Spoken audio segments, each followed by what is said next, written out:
Halo semuanya, ketemu dengan aku Salma di PDKT, podcast dari kelompok Tilu. Pada podcast kali ini aku nggak sendirian nih. Aku ditemani oleh cewek-cewek cantik di sini. Hai semuanya, apa kabar? Hai, Oh, alhamdulillah baik. alhamdulillah baik juga. Wah, pada baik-baik ya. Ada pepatah mengatakan, tak kenal maka kata sayang. Untuk itu, boleh nih kita perkenalan dulu ya, silakan. Halo semuanya, nama aku Windy. Hai semuanya, nama aku Zalfa. Hai semuanya, nama aku Dea. Hai semuanya, aku Ilza. Nah, udah pada kenalan kan? Bersama teman-teman di sini, kita akan mengulik bahasan mengenai Pancasila sebagai pandangan hidup. Wah, bahasan yang cukup menarik nih. Oleh karena itu, tetap dengerin podcast kita sampai selesai ya. Di sini kita akan bincang-bincang soal Pancasila. Seperti yang kita ketahui, Pancasila itu dikenal sebagai dasar negara, ideologi negara, sistem filsafat, sistem etika. Nah, Pancasila juga dikenal sebagai pandangan hidup. Menurut kalian, gimana sih Pancasila sebagai pandangan hidup? Nah, kalau menurut aku ya, Pancasila sebagai pandangan hidup. Dari kalimatnya aja kita pasti udah nangkep kalau kita menjadikan Pancasila itu jadi pedoman hidup kita. Kan bisa diartikan gitu ya, jadi pedoman hidup gitu. Nah, jadi kalimat Pancasila sebagai pandangan hidup itu bukan cuman slogan semata gitu loh, bukan cuman kalimat kalimat gitu aja gitu. Nah, jadi kita sebagai warga negara Indonesia, kan Pancasila itu dasar negara Indonesia ya. Berarti kan itu juga jadi pedoman hidup warga negara Indonesia. Nah, kita masyarakat Indonesia harus mengamalkan nilai-nilai Pancasila itu. Nah, itu baru kita bisa disebut menjadikan Pancasila itu sebagai pandangan hidup kita. Nah, kalau menurut Zalfa gimana, Zalfa? Oke, kalau menurut aku ya, pandangan hidup Pancasila sebagai pandangan hidup. Pandangan hidup tuh kayak bahwa segala macam hal gitu yang kita lakukan dalam kehidupan itu harus berpedoman pada Pancasila gitu. Jadi kayak pandangan itu tuntunan buat kita gitu dalam berbagai hal, baik itu sosial, budaya, politik, pertahanan, keamanan gitu.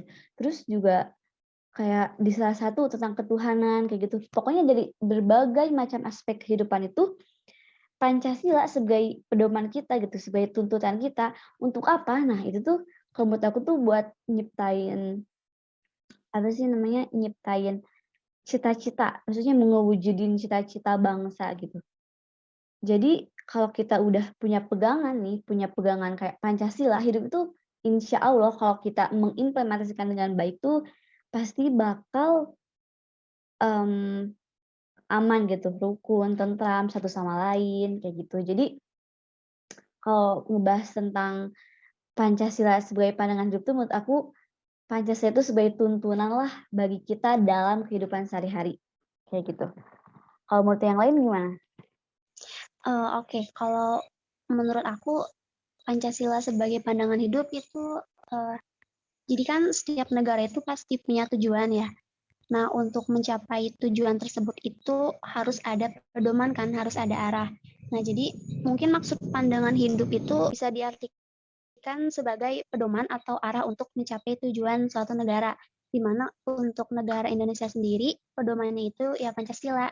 Jadi apa yang kita lakukan sebagai bangsa Indonesia itu harus sesuai dengan sila-sila Pancasila.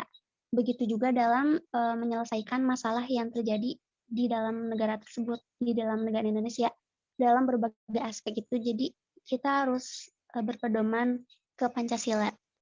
Kayak gitu sih. Kalau menurut Ilza gimana? Kalau menurut aku, Pancasila itu sama sebagai pandangan hidup hampir sama sih seperti teman-teman yang lain, ya pedoman ya kan.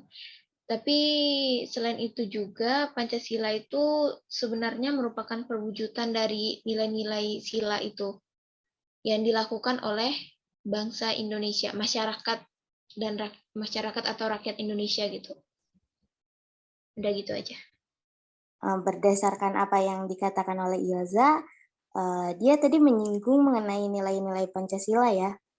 Nah, menurut kalian di masa sekarang, nilai-nilai Pancasila di masyarakat luas sudah terwujud atau belum? Nah, kalau menurut aku ya, aku dulu ya nggak apa-apa ya, teman-teman. Nah, kalau menurut aku, perwujudan Pancasila di masyarakat itu udah sih menurut aku, cuman emang belum sesempurna itu gini. Jadi kayak Pancasila sebagai udah diwujudin belum? Gimana sih contohnya gitu? Contohnya aku kalau lihat-lihat ya gitu kayak sosialisasinya di bidang sosialnya ya. Oke, masyarakat Indonesia itu terkenal dengan kesopanannya, keramahannya. Jadi kalau setiap nih dari budaya-budaya luar atau orang-orang turis datang ke Indonesia tuh mereka tuh kayak seneng gitu sama orang Indonesia tuh karena orang Indonesia tuh pada sopan gitu. Berarti itu kan eh, merupakan apa ya, bentuk perwujudan dari nilai Pancasila kan untuk pemersatu bangsa gitu. Kayak apa ya, gitu kalau di bidang sosial tuh kayak orang-orang tuh udah pada ramah, terus udah pada saling tolong menolong gitu kan. Kalau di Indonesia tuh saling tolong menolongnya erat, terus gotong royong. Kalau lihat-lihat apalagi di perkampungan gitu kan, gotong royongan tuh lebih lebih erat gitu di gotong royongnya. Terus eh selain itu juga misal di bidang ini politik nih. Di Indonesia kan kalau ada pemilihan mandataris seperti MPR, DPR, atau presiden itu kan dipilih langsung nih oleh rakyat. Itu kan merupakan implementasi dari Pancasila ya kan, secara mufakat gitu. Terus menurut aku sih dari pertanyaan yang tadi ya, masyarakat Indonesia itu udah sih udah mewujudin gitu. Cuman emang masih banyak kendala gitu, masih banyak em, kendalanya, masih banyak yang masih ada gitu sebagian orang yang belum sadar dan belum ngewujudin nilai-nilai Pancasila itu dalam kehidupannya sehari-hari. Kayak gitu sih kalau menurut aku. Kalau Windy gimana, Win? Kalau menurut aku ya, sesuatu itu kan pasti ada sisi negatif sama sisi positifnya. Nah, benar yang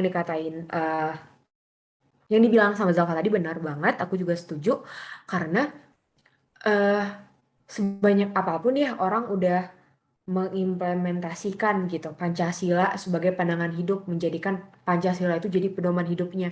Pasti ada aja gitu ya, mungkin satu atau dua hal yang mungkin dia sendiri mungkin nggak sadar gitu, udah ngelakuin. Padahal hal itu tidak mencerminkan dari nilai-nilai Pancasila gitu.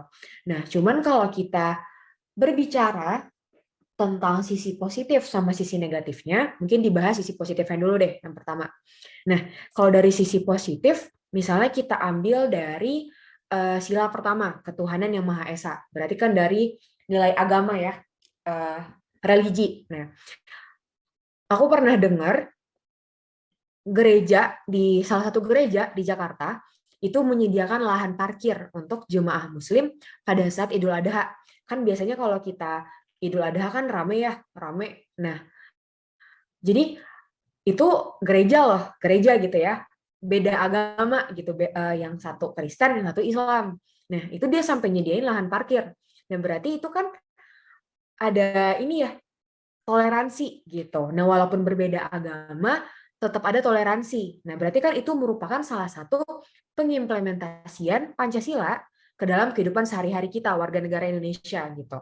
Nah, selain itu, benar yang dikatain bukan kalau yang dikatain yang dibilang Zalfa tadi gitu ya, masalah mufakat. Nah, jangankan kita ngomongin masalah pemilihan presiden, segala macam pejabat gitu, yang kecil aja deh, kayak misalnya ketua kelas aja, itu kan voting dulu tuh, berarti kan ada mufakat juga di situ gitu. Jadi tanpa kita sadari gitu ya, sebenarnya kita juga udah mengimplementasiin Pancasila gitu di kehidupan kita sehari-hari gitu. Mungkin, tapi walaupun mungkin ada satu atau beberapa hal yang mungkin kita nggak sadar gitu kalau itu tidak mencerminkan nilai-nilai Pancasila gitu. Mungkin menurut Dea gimana, Dek? Kalau menurut aku kurang lebih sama sih. Aku setuju kalau misalnya Pancasila itu belum terimplementasikan sepenuhnya gitu. Jadi sebagian ada yang menaati Pancasila, seperti yang sudah Windy bilang tadi, ada yang mungkin nggak sadar kalau dia itu menaati Pancasila. Nah, sebagiannya lagi eh, ada yang tidak menaati Pancasila gitu. Ada yang mungkin nggak disengaja, tapi banyaknya sih disengaja gitu ya. Nah, intinya sih menurut aku kan pertanyaannya sudah diimplementasikan dengan baik atau belum. Dengan melihat beberapa kasus penyelewengan nilai Pancasila itu udah cukup menunjukkan kalau Pancasila itu belum terwujud sepenuhnya gitu. Berarti ada yang salah kan, dan itu harus diperbaiki gitu. Nggak boleh gini-gini aja kan, harus ada perubahan gitu. Itu aja sih aku. Kalau menurut Ilza gimana? Kalau menurut aku, untuk implementasi perwujudan Pancasila itu masih belum 100%, masih belum sempurna. Malah aku merasa belum sampai 50%. Karena berbagai pelanggaran ya. Contohnya kasus korupsi, pelanggaran HAM, terus perampasan hak-hak rakyat, itu kan tidak sesuai dengan nilai Pancasila. Contohnya yang perampasan hak-hak rakyat, itu banyak ya kasus yang terjadi sekarang ini, mencuri korupsi dana bansos, apalagi saat pandemi, itu kan perampasan hak rakyat. Dan korupsi ya seperti yang tadi sama aja sih. Berarti masih belum terwujudkan dengan baik. Apalagi itu di kalangan para petinggi, para penguasa. Indonesia sedang dipimpin oleh mereka yang seperti itu. Ada juga yang banyak sih yang buruknya. Makanya tadi aku bilang nggak sampai 50%. Karena selama ini aku lihat itu di berita-berita itu tuh banyak yang lebih ke negatifnya yang tidak mencerminkan Pancasila. Udah gitu aja. Sih benar, aku juga setuju. Maksudnya kayak kalau masyarakat Indonesia tuh sekarang itu ini ya banyak banyak kasus-kasus yang melenceng gitu dari nilai-nilai Pancasila gitu. Kayak banyak kan kayak korupsi terus yang ini yang kayak tumpul di bawah gitu nggak sih? Apa sih? Gimana sih itunya, ada yang tuh aku lupa, yang itu gini. Jadi yang kaya makin Hukum, kaya. Gimana? ya. Tajam ke bawah, Hukum tumpul ke itu atas. tumpul Iya. tajam ke bawah, tumpul ke atas, ya nggak sih? Nah, kayak gitu. Jadi kayak nih buat orang-orang para petinggi tuh mereka tuh kayak di dalam hukum tuh spesial gitu. Padahal mereka tuh kalau ngelakuin kesalahan tuh lebih gede daripada kita gitu. Misal korupsi, uang yang diambilnya tuh lebih gede gitu. Beda kan kalau kayak buat pencuri-pencuri gitu biasa 500.000 gitu-gitu kan. Ini sampai ratusan juta gitu. Tapi apa sih namanya, karena mungkinan punya jabatan atau apa gitu, di hukum tuh dia tuh kayak ya ringan-ringan aja gitu, bahkan bisa keluar sama uang aja gitu, disogok uang bisa dia keluar gitu. Sedangkan kayak di masyarakat biasa gini yang nenek-nenek mencuri kayu bakar tuh dia sampai 10 tahun gitu kalau aku nggak salah, dia tuh tapi awalnya 10 tahun cuman ada keringanan 4 tahun gitu kalau nggak salah. Nah, itu cuman nyuri kayu bakar doang gitu. Nenek-nenek dia tuh udah lanjut usia gitu. Jadi maksudnya ya udah kalau mau dihukum ya udah, tapi maksudnya harus seimbang gitu.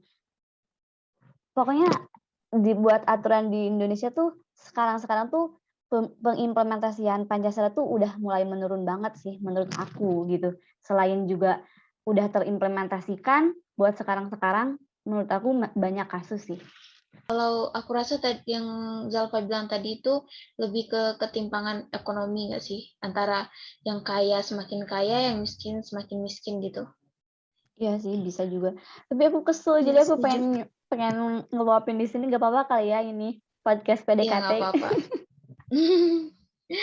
Ya, aku juga setuju yang dibilang Zalfa tadi, yang dengan uang bisa bebas dari penjara untuk yang enggak para penguasa, yang memiliki kekuasaan gitu. Baru-baru ini sih ada kasus yang menarik yang mantan Menteri KKP, Kementerian Kelautan dan Perikanan, yang menerima suap. Itu kan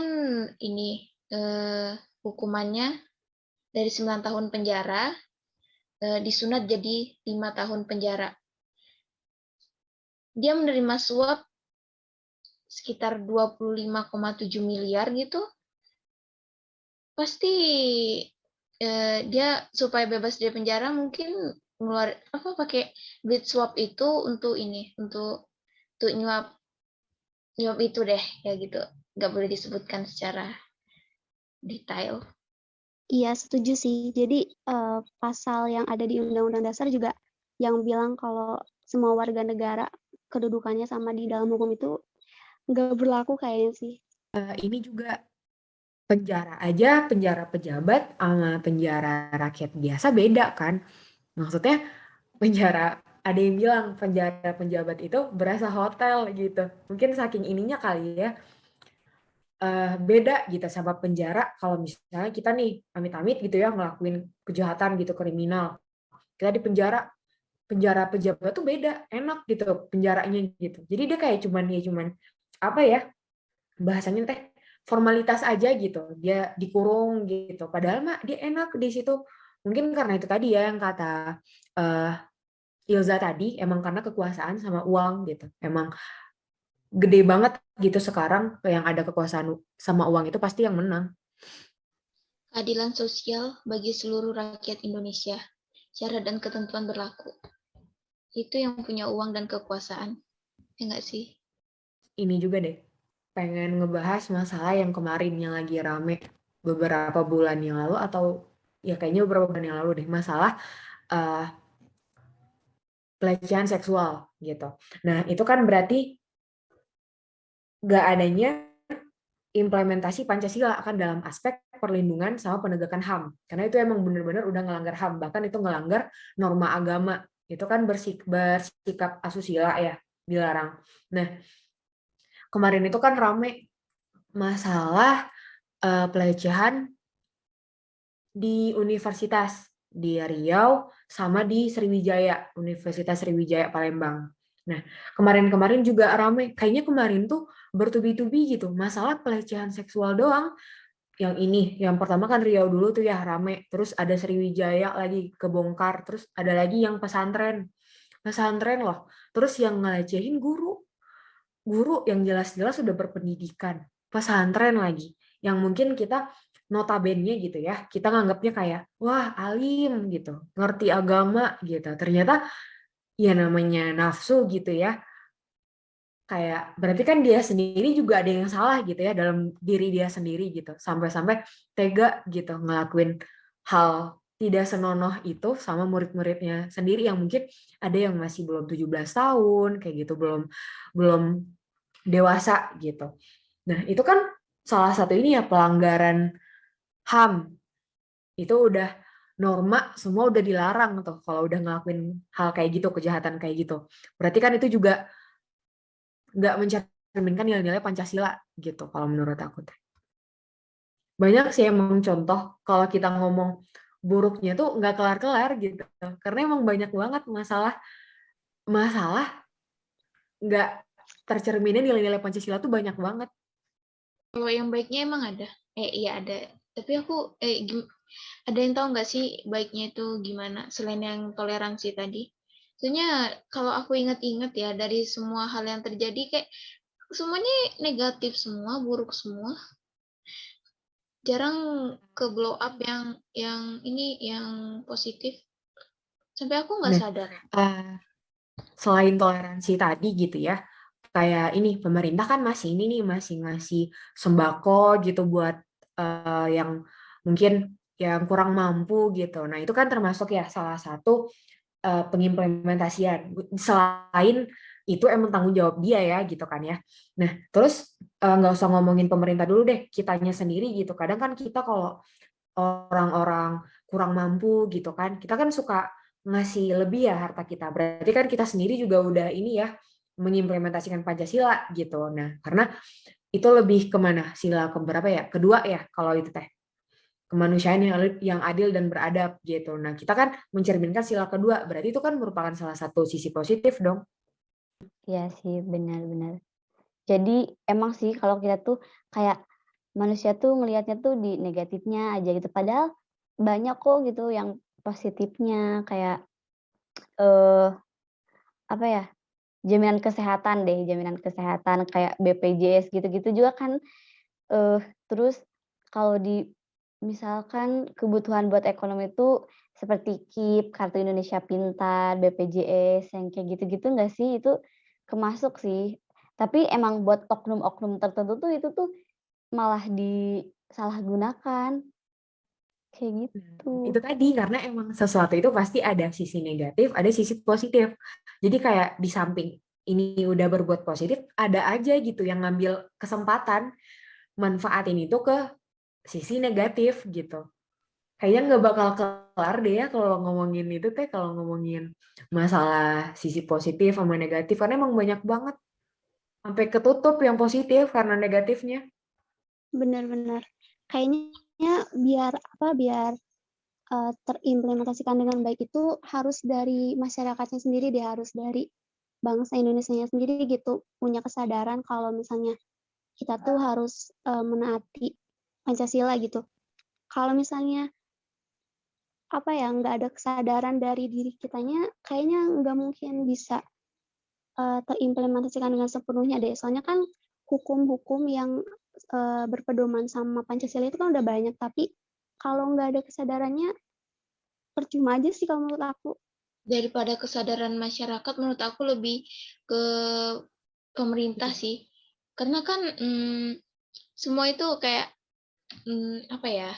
Yang kasus KPI itu tahu nggak, yang pelecehan itu?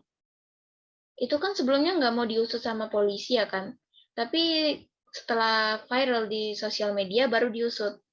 Padahal kalau misalnya sebelum dipublish ke sosial media, seharusnya kan udah bisa diusut ya kan, tapi polisi menolak. Itu kan berarti, apalagi itu berhubungan sama KPI apa ya, instansi sama lembaga gitu. Itu harus kesadaran dari pemerintah, orang pemerintah, mulai dari polisi, ya yang berhubungan dengan pemerintah sih. Karena kalau misalnya cuma masyarakat aja, ya bakalan susah. Karena sekarang ini kita negaranya negara hukum, pasti semuanya bergantung pada hukum, ya enggak? Kalau kata aku, pemerintah itu bisa gerak karena ada masyarakatnya. Jadi kayak apa ya? Kayak yang kamu bilang tadi. Itu kasus yang ini bukan yang yang yang ngelakuin kejahatan itu polisi. Yang itu bukan. Yang bukan Kalian tahu nggak pelecehan yang yang kasus itu KPI yang itu. pelecehan anak ini UB Brawijaya, yang itu bukan maksud kamu teh, Ija? Bukan yang Atau Yang beda? KPI itu, sampai bunuh yang diri itu, cowok. bukan? Iya, Ya, nah yang itu kan rame juga ya, Dek. Yang Iya, mahasiswi iya, iya, tahu. Universitas Brawijaya punya pacarnya polisi lagi. Pacarnya ternyata ini ngelecehin si ceweknya gitu. Nah, aku lupa ya itu dasar suka sama suka atau gimana itu nggak ngerti. Nah, pokoknya si ceweknya sampai bunuh diri karena dia waktu itu hamil. Aduh, nggak enak dibahas, cuman waktu itu dia hamil ya. Hamil, tapi si cowoknya nggak mau tanggung jawab gitu. Nah, itu polisi loh yang ngelakuin ya, polisi. Nah, jadi bener yang kata kamu juga, aja yang kadang polisi itu baru gerak kalau sekarang-sekarang kan apa-apa viral ya, apa-apa viral gitu. Nah, berita ini viral, baru polisi bertindak gitu. Karena dia takut diserang kan ya sama kita gitu. Apalagi bersosial media, sekarang kan apa-apa upload dikit sosial media rame-rame. Jadi kalau ada kasus kayak gitu ya, di-upload ke sosial media itu merupakan sisi positif nggak sih menurut kalian? Maksudnya itu jadi bikin oknum-oknum yang harusnya emang udah bertindak jadi bergerak gitu. Yang awalnya cuman anteng, duduk, manis gitu. Seolah-olah tugas dia nggak ada gitu. Padahal di luar sana banyak kejahatan yang udah terjadi gitu. Menurut aku gitu. Iya sih, benar. Jadi intinya mah kalau mau terimplementasikan dengan baik ya, berarti harus apa ya, harus ada korelasi lah, hubungan baik. Maksudnya antara kerjasama antara pemerintah dan masyarakat, udah itu aja. Maksudnya kalau misalkan masyarakatnya udah pada udah punya kesadaran, sedangkan pemerintah enggak, itu enggak akan terjalan juga kan. Terus kalau pemerintahnya sadar, terus masyarakatnya enggak akan juga kan. Jadi menurut aku yang ini, kalau buat, mewujudkan apa sih, mengimplementasikan gitu masyarakat Indonesia tuh bisa sepenuhnya meskipun emang agak susah atau bisa dibilang susah ya buat ngeimplementasikan secara keseluruhan dengan baik, tapi menurut aku sih kayak gitu. Maksudnya harus ada korelasi lah antara pemerintah dan masyarakat untuk mewujudin cita-cita bangsa melalui implementasi dari nilai-nilai Pancasila. Jadi untuk mewujudkan nilai-nilai Pancasila itu diperlukan kesadaran antara di diri masyarakat sama di diri para pejabat yang mempunyai jabatan. Setelah perbincangan tadi, Pancasila sebagai pandangan hidup itu bisa didefinisikan sebagai pedoman dan arah untuk mencapai tujuan dengan perwujudan nilai-nilai Pancasila dalam kehidupan berbangsa dan bernegara. Perwujudan nilai-nilai Pancasila di masyarakat pada masa sekarang belum terwujud menyeluruh. Dengan kata lain, beberapa aspek nilai-nilai Pancasila sudah terwujud. Misalnya tadi dalam hal toleransi. Di beberapa kasus, sikap toleransi sudah diterapkan. Saling menghargai ketika suatu agama sedang beribadah, saling menghargai perbedaan, dan yang lainnya. Namun, dalam beberapa aspek juga nilai-nilai Pancasila tidak diwujudkan dan dianggap sebagai teori saja. Misalnya tadi dalam hal hukum, keadilan. Banyak kasus yang telah terjadi menunjukkan betapa jahatnya hukum di Indonesia, betapa butanya keadilan di Indonesia. Istilahnya, hukum kita bisa dibeli dengan uang, jabatan, dan relasi. Tapi ngomong-ngomong soal perwujudan Pancasila, hal yang lebih dominan adalah mengenai nilai-nilai Pancasila yang tidak diwujudkan. Karena kita hidup di masa yang serba teknologi, sosial media semakin berkembang dan menyebarkan serta mendapatkan informasi itu semakin mudah, sehingga kita terlalu terpaku pada apa yang ada di sosial media. Umumnya, di sosial media lebih banyak menyebarkan hal-hal yang tidak baik, hal-hal jelek, dan hal yang menunjukkan sikap-sikap yang tidak mencerminkan nilai-nilai Pancasila. Sehingga kita stereotip bahwa perwujudan nilai-nilai Pancasila sangat buruk. Nah, untuk itu, kita harus berpintar-pintar dalam bersosial media, sehingga perwujudan nilai-nilai Pancasila dapat dipandang berjalan dengan baik. Wah, nggak kerasa nih, kita udah bincang-bincang panjang di sini. Makasih ya buat Windy, Ilza, Zalfa, dan Dea udah mau datang ke podcast aku. Mungkin kita akhiri dulu ya podcastnya. Sampai jumpa di podcast selanjutnya. Aku Salma pamit undur diri. Salam PDKT. Bye-bye. Dadah. Bye-bye.